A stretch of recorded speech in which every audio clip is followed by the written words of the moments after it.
दुनिया की सबसे महान सभ्यता के खंडहरों में दफन है कई राज। ये बहुत खतरनाक है। जो शायद डरावने रहस्य के पीछे छिपे सच तक पहुंचा दे। आगे अंधेरा है। अरे ये क्या है?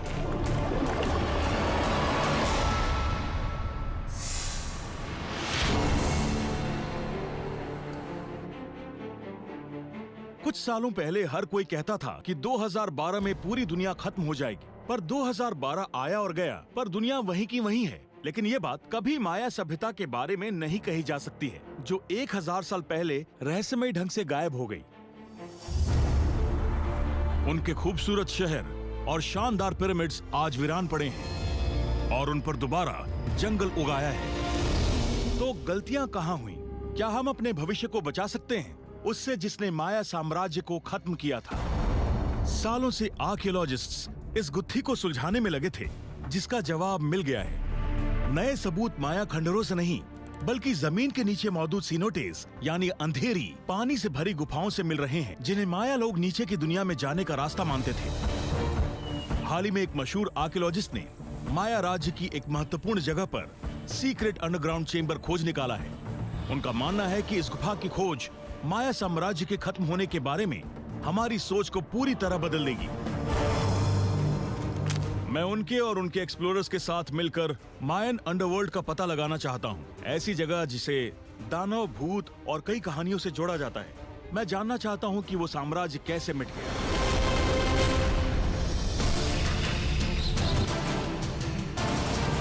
मेरा नाम है जॉश गेट्स। मेरे पास आर्कियोलॉजी की डिग्री है और नई खोज का जुनून।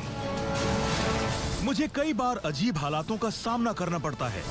पैसा कमाने के और भी आसान तरीके हैं। मेरा जुनून मुझे दुनिया के हर कोने में ले जाता है, जहां मैं इतिहास से जुड़े रहस्यों की जांच करता हूं। मैं तैयार हूं, चलो। ये है एक्सपीडिशन अननोन।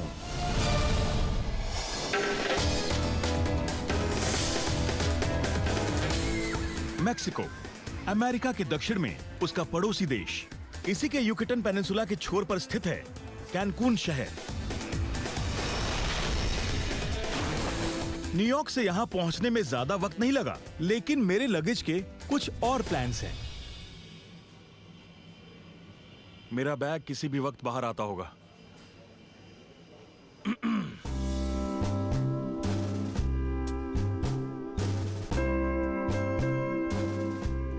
आपको जब भी युकेटान के जंगलों में जाना हो, जहां टेम्परेचर लगभग 50 डिग्री सेल्सियस हो सकता है, तो आप मोटी जीन्स और ऐसे जूते नहीं पहन सकते।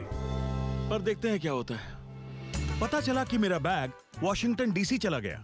उम्मीद है उसे अमेरिका घूमने में मजा आ रहा होगा। अब मुझे बैग के बिना ही काम चलाना होगा। मैं सोचता था कि कैंकून में टूरिस्ट्स बीच के लिए पार्टी करने या आराम करने आते हैं। मेरी ड्रेस कैसी लगी आपको? अब मुझे इन जूतों से छुटकारा पाना है। नहीं नहीं नहीं। फिर एक स्टोर से मैंने एक शर्ट ली। यस, मैंने जरूरत का कुछ और सामान खरीदा और कैनकून को अलविदा कहने का फैसला किया। वैसे जाते जाते एक यादगार फोटो तो बनती है।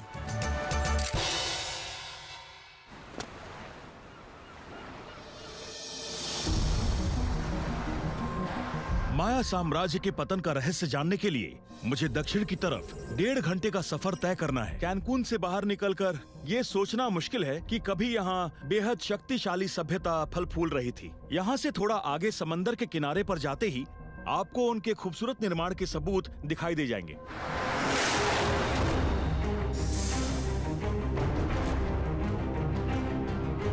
ये है टुलूम। माया लोगों के लिए ये उगती सुबह का शहर था। यहाँ बहुत से मंदिर हैं, जिसकी 3 तरफ मोटी दीवारें हैं और एक तरफ है पैसिफिक ओशन, और एक चोटी पर बना है पत्थर का बना पिरामिड जो सूरज को निहार रहा है। जिन लोगों ने इस शहर का निर्माण किया, मैं उनके बारे में जानने के लिए अब आर्कियोलॉजिस्ट कार्मेन रोहास से मिलने जा रहा हूँ। तो उस दौरान यहाँ कितने लोग रहते थे? 50 लाख लोग। 50 लाख सिर्फ युकेटान में? हाँ। माया लोगों के पतन को समझने के लिए पहले उनकी तरक्की के बारे में जानना जरूरी है। 300 से 800 एडी के बीच माया साम्राज्य पूरे युकेटान पेनिनसुला के साथ साथ ग्वाटेमाला, बेलीज, होंडुरास और एल साल्वाडोर तक फैल गया। घने जंगलों में 4000 से ज्यादा शहर बने, जिनमें 2 करोड़ से ज्यादा लोग रहते थे। माया बड़ी ही शानदार सभ्यता थी, लेकिन हमारे कई सवाल हैं और वो यहाँ नहीं है, इसलिए हम उनसे पूछ नहीं सकते। हम उनके द्वारा किए निर्माण और कब्रों को देख सकते हैं। कहते हैं कि 100 साल के अंदर लगभग पूरी सभ्यता खत्म हो गई। ये आर्कियोलॉजी से जुड़ा एक बहुत बड़ा रहस्य है। आपको क्यों लगता है कि ये बड़े बड़े माया शहर इस तरह खाली कर दिए गए? ये साफ नहीं है कि क्या हुआ होगा। कुछ लोग कहते हैं कि राजनीतिक उथल-पुथल से ऐसा हुआ, और कुछ कहते हैं क्लाइमेट चेंज की वजह से बनी। आपको पर्सनली क्या लगता है उन्होंने इन जगहों को क्यों छोड़ दिया? मैं नहीं जानती। अब ये भी एक सवाल है। हाँ, यही सवाल है। इस सवाल का जवाब ढूंढना होगा, क्योंकि जो माया सभ्यता के साथ हुआ वो हमारे साथ भी हो सकता है। माया सभ्यता के तबाह होने के कई कारण बताए जाते हैं, जैसे युद्ध, बीमारी, कुदरती घटना या स्पेनिश लोगों का कब्जा। लेकिन ये सभी कारण गलत साबित हुए हैं। मिसाल के तौर पर जब स्पेनिश आए तो टूलम में लोग रहा करते थे, लेकिन उनकी संख्या बहुत कम थी और दूसरे बहुत से माया शहर पूरी तरह से खाली थे। उनमें से एक शहर यहाँ से थोड़ा आगे है। युकेटान का इलाका घने जंगलों से घिरा है और यहाँ छिपे हैं कई रहस्य।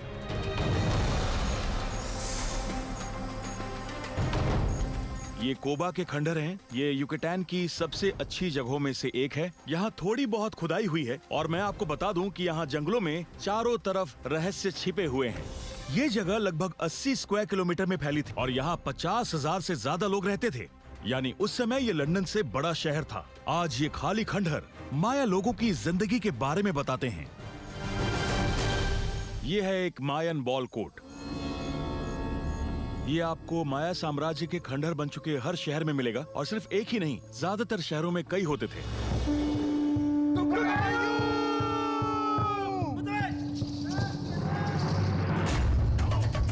इस खेल को हम थोड़ा बहुत ही समझते हैं। इस पर अब भी बहस जारी है कि इसे कैसे खेला जाता था और इसकी खासियत क्या थी। लेकिन एक बात साफ है कि ये मुश्किल था और साथ ही खतरनाक भी।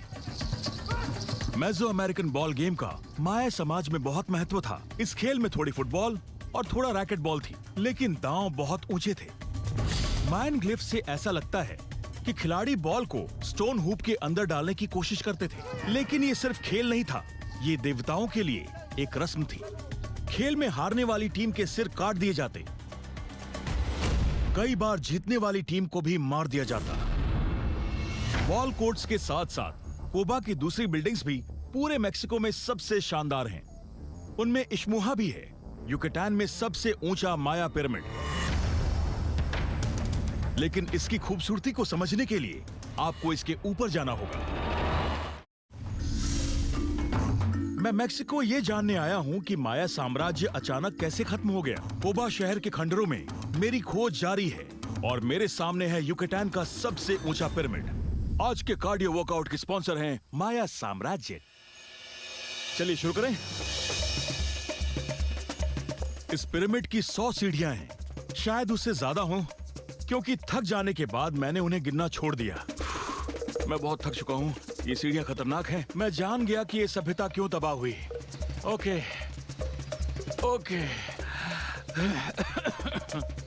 पिरामिड के ऊपर पहुंचकर मैं थक कर चूर हो गया। मैं थक गया। मैं यहाँ आराम कर रहा हूँ। अगर किसी को मेरी जरूरत हो तो उसे बता देना कि इतनी जल्दी नीचे नहीं आने वाला।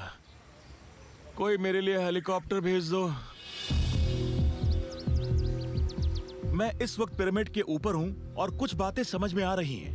पहला तो ये कि ये इमारत इतनी ज्यादा ऊंची है, और सबसे बड़ी बात ये कि इसे किसी मॉडर्न इक्विपमेंट के इस्तेमाल के बिना पूरी तरह से हाथ से बनाया गया है। माया समाज में जंगल बहुत ही महत्वपूर्ण था।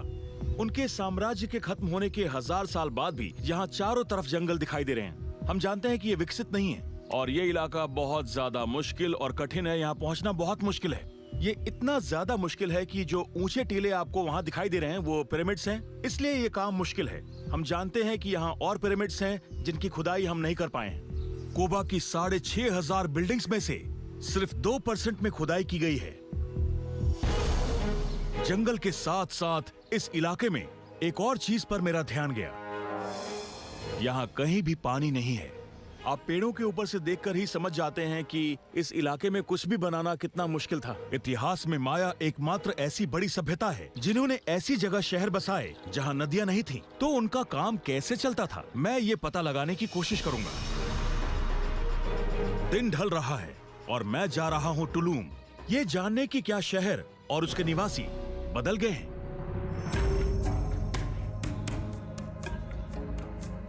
ये है Dia de los Muertos, the day of the dead. इस नेशनल हॉलिडे में अपने पूर्वजों को याद किया जाता है। ऐसा लगता है कि मैं किसी हॉरर फिल्म के सेट पर हूं, लेकिन इस त्योहार में स्पेनिश कैथोलिसिज्म और माया रीति रिवाजों का मेल देखने को मिलता है। डांसिंग स्केलेटन्स मिडीवल यूरोप में ऑल सेंट्स डे फेस्टिवल्स का हिस्सा होते थे, जबकि मेक्सिको के मूल निवासी मौत का सामना करने के लिए स्कल मास्क पहनते हैं। दिखने में बेशक माहौल थोड़ा डरावना लग रहा हो, लेकिन ये त्योहार है खुशी का। Siento escalofríos otra vez. Me vuelven loca, me hacen sentir bien. Siento ganas de gritar. इस कल्चर में आफ्टर लाइफ से जुड़े अजीब रिश्तों को हर स्कल में देखा जा सकता है। ज्यादातर समाज मौत से डरते हैं, लेकिन यहाँ मौत जिंदगी का हिस्सा है और माया लोगों के लिए मौत दूसरी दुनिया में जाने का जरिया है। सिर्फ ये त्योहार ही लाजवाब नहीं है, यहाँ का खाना भी लाजवाब है। मैं डे ऑफ द डेड के बारे में नहीं जानता, लेकिन मेरी भूख मर गई। यहाँ एक ऐसी डिश है जो आपको किसी मैक्सिकन रेस्टोरेंट में नहीं मिलेगी। क्या ये? अच्छा, ये इंसेक्ट्स हैं। ये हैं छोटे छोटे प्यारे प्यारे क्रिकेट्स। ओह, ये तो बहुत टेस्टी है। इनमें है थोड़ा सा विनेगर, कीड़े जैसा स्वाद है इसका, बहुत बढ़िया। खा के मजा आ गया। मैंने झूठ बोला, खा के मजा नहीं आया। मैंने 200 क्यों लिए? इतनी ज्यादा लेग्स और एंटीनास खाने होंगे। मुझ पर भी माहौल का असर हो रहा है, इसलिए मैंने भी मेकअप करने की ठान ली है। मैं यहाँ का माफिया डॉन हूँ। चेहरे पर थोड़ी सी सजावट और पेंट लगाकर मैं तैयार हो गया हूँ। अपने नए रूप की वजह से मैं अब बाहरी आदमी नहीं रहा, मैं इस आफ्टर लाइफ पार्टी का हिस्सा बन गया हूँ। बताइए हम दोनों में से कौन खतरनाक है? मैं इन लोगों में शामिल हूँ, अब अच्छा लग रहा है मुझे। मुझे ज्यादा चिंता करने की जरूरत नहीं, मैं अब से अक्सर ऐसा करूंगा।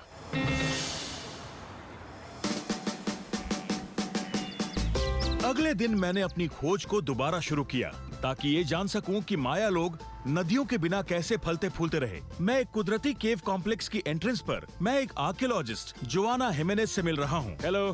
Hello Joanna. हाँ, कैसे हैं मैं आप? बिल्कुल ठीक हूँ। मैं केव्स के बारे में जानने आया हूँ। Okay. आपने वेट सूट पहना हुआ है? हाँ, आप जानते होंगे इसकी जरूरत होगी। ओह, मुझे लगा यहाँ पानी नहीं होगा, यहाँ सूखा होगा। नहीं, सूखा तो हाँ। नहीं होगा। मैंने भी वेट सूट पहन लिया और वो मुझे लकड़ी की सीढ़ी के जरिए नीचे भूल भुलैया में ले आई। यहाँ लाखों करोड़ों स्टैलेक्टाइट्स हैं। जमीन के नीचे अलग दुनिया है, यकीन नहीं हो रहा। इन चेम्बर्स को कहते हैं सिनोटेस। यूकेटान पेनिनसुला लाइमस्टोन से बना है। लाखों साल तक बारिश का पानी सतह से नीचे जाता रहा और अंदर जाकर उसने लाइमस्टोन को कमजोर कर दिया और लाइमस्टोन के टूटने के बाद यूकेटान के नीचे ऐसे सिनोटेस बन गए। इन सिनोटेस में ताजे पानी की कई टनल्स बन गईं, जो माया लोगों की जरूरत को पूरा करती रही। ये जगह कितनी पुरानी होगी? ये लगभग 20 लाख साल पुरानी होगी। 20 लाख साल? हाँ। और यूकेटान में ऐसे कितने सिनोटेस होंगे? मुझे लगता है यहाँ कम से कम 6000 तो हैं ही। 6000 सिनोटेस? हाँ। ये तो कमाल है। और उन्हें जोड़ने वाली टनल्स कितनी होंगी? लगभग 1000 मील लंबी टनल्स की खोज हुई है, लेकिन ये सिर्फ 10% है। यहाँ करीब 16,000 किलोमीटर लंबी टनल्स हैं, जहाँ अब तक कोई नहीं पहुँचा। हाँ, ये पेड़ की तरह है, जैसे उसमें कई टहनियाँ होती हैं। आपको उन रास्तों को जोड़ना होगा। जब हम अंधेरी सिनोटे के अंदर पहुँचे, तो साफ पानी से टकरा कर आ रही रोशनी हमारे ध्यान को भटका रही थी। केव्स खूबसूरत हैं, डरावनी भी, और ये एक अलग दुनिया है। माया लोग भी बिल्कुल ऐसा ही सोचते थे। माया लोगों की जिंदगी का केंद्र उनका शिबाल्बा पर विश्वास था, जिसे वो डरावनी जगह मानते थे। वहां मौत के देवताओं का राज था और वो जगह दानों, सांपों और मरे हुए लोगों की आत्माओं से भरी थी। शिबाल्बा कोई काल्पनिक जगह नहीं थी, ये है वो जगह। इस वक्त हम हैं शिबाल्बा में। टनल्स खत्म नहीं हो रही हैं। हाँ। चलकर जाएं तो कितने घंटे लगेंगे? आप पूरा दिन चलते रहे तो भी खत्म नहीं होगी। सच में? हाँ। आपको यहाँ अकेले डर लगता है? हाँ। डर लगता है? हाँ। फिर तो ठीक है। मायंस इन सीनोटेस को पवित्र और दूसरी दुनिया में जाने का रास्ता मानते थे। यहाँ शानदार समारोह और गुफाओं के रास्ते बलि की रस्में निभाई जाती थीं। अंधेरे में दूर तक चलने के बाद जोआना ने मुझे वो नजारा दिखाया जिसे देखकर मेरी सांसें रुक गई। ये क्या है? क्या देखा आपने? मैं मेक्सिको के युकेटान पेनिनसुला में प्राचीन माया साम्राज्य के खत्म होने की जांच कर रहा हूं। इस वक्त मैं जमीन के नीचे बनी गुफा में एक शानदार आर्टिफैक्ट के सामने हूं। ये क्या है? आपने देखा इसे? यकीन करना मुश्किल है। गुफा के इतने अंदर माया पॉटरी के इंटैक्ट पीस को देखकर कोई भी हैरान हो सकता है, लेकिन ये यहाँ क्यों है? ये पॉटरी यहाँ कब से है? ये लगभग 800 साल से यहाँ पर है। इसी पोजीशन में ये यहाँ मिली थी? हाँ, शायद ये देवताओं का चढ़ावा था। अगर उन्होंने नीचे आकर इसे यहाँ रखा, इसका मतलब वाकई कुछ खास था। मॉडर्न हेडलैम्प्स, वेट सूट्स और गाइडलाइंस के बावजूद यहाँ पहुँचना आसान नहीं था। जो लोग इस जगह को सांपों और दानवों से भरी मानते थे, वो मशाल लेकर कैसे पहुंच गए? अगर मायन सीनोटेस से इतना डरते थे, तो उन्होंने नीचे आकर इस पॉटरी को यहाँ क्यों रखा होगा? शायद न पानी बचा न खाना, शायद कुछ ऐसा ही हुआ हो सकता है। फिर उनके पास कोई रास्ता नहीं था, इसलिए उन्हें अंडरवर्ल्ड में आना पड़ा होगा। हाँ, अगर हालात इतने खराब हों तो कोई कुछ भी कर सकता है। क्या ये पॉटरी किसी तरफ इशारा कर रही है? क्या पानी का माया साम्राज्य के पतन से कोई रिश्ता है? इसका पता लगाने के लिए जोआना और मैं वापस ऊपर आए और वो मुझे एक तालाब के पास लेकर आई। लेकिन ये तालाब नहीं है, ये दूसरा सीनोटे है, लेकिन ऊपर तक पानी से भरा है। इसे एक्सप्लोर करने के लिए हमें डाइव करना होगा। ओके, मैं अपने साथ रिमोट ऑपरेटेड व्हीकल यानी ROV लाया हूं ताकि तंग जगहों की वीडियो बना सकूं।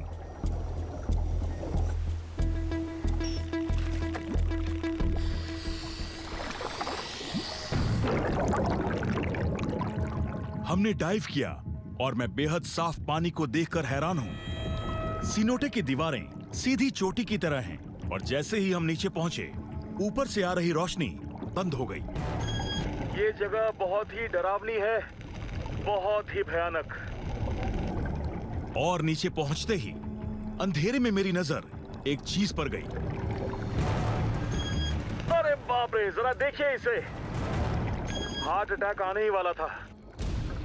ये किसी राक्षस की तरह लग रहा है, लेकिन ये उस पेड़ की टहनियों के ऊपरी हिस्से हैं जो बहुत समय पहले सीनोटे में गिरा था। सबसे परेशान करने वाली चीज नीचे अजीब सी दिखने वाली फॉग है।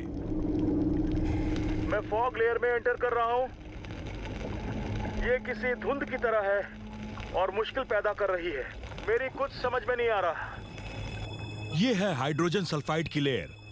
ये पानी में मिला एसिड ऐसा भ्रम पैदा करता है जैसे मैं बादलों के ऊपर उड़ रहा हूँ। अब मैं समझ गया कि मायंस सीनोटेस को सुपरनैचुरल क्यों मानते थे। मैं देख रहा हूँ कि ये जगह कितनी विशाल है। यहाँ एक पैसेज दिखाई दे रहा है। चलिए ROV को आगे भेजते हैं ताकि कुछ पता चल सके। मैंने ROV को फॉलो किया और मुझे पता चला कि ये सीनोटे टनल्स की एक बहुत बड़ी भूल भुलैया का हिस्सा है। माया साम्राज्य के नीचे एक अलग ही दुनिया है। जब मेरा डर खत्म हुआ तो मैंने महसूस किया कि शायद मैंने इतनी खूबसूरत जगह पहले कभी नहीं देखी। ये सीनोटेस युकेटान के माया साम्राज्य के लिए इकलौते पानी के स्रोत थे। ऊपर मौजूद जंगल को भी यहीं से पानी मिलता है। मैं इसे और एक्सप्लोर करना चाहता हूँ, लेकिन ज्यादा दूर जाना सही नहीं। ओके, ऑक्सीजन कम हो रही है। मैं खोना नहीं चाहता हूँ। चलिए वापस चलते हैं। मैं मरी हुई आत्माओं में शामिल नहीं होना चाहता, इसीलिए मैंने ऊपर आने का फैसला किया। नीचे बहुत खूबसूरत जगह हाँ, है, वो किसी तो है। साइंस फिक्शन मूवी की तरह। एक अलग दुनिया है, यकीन हाँ। नहीं होता।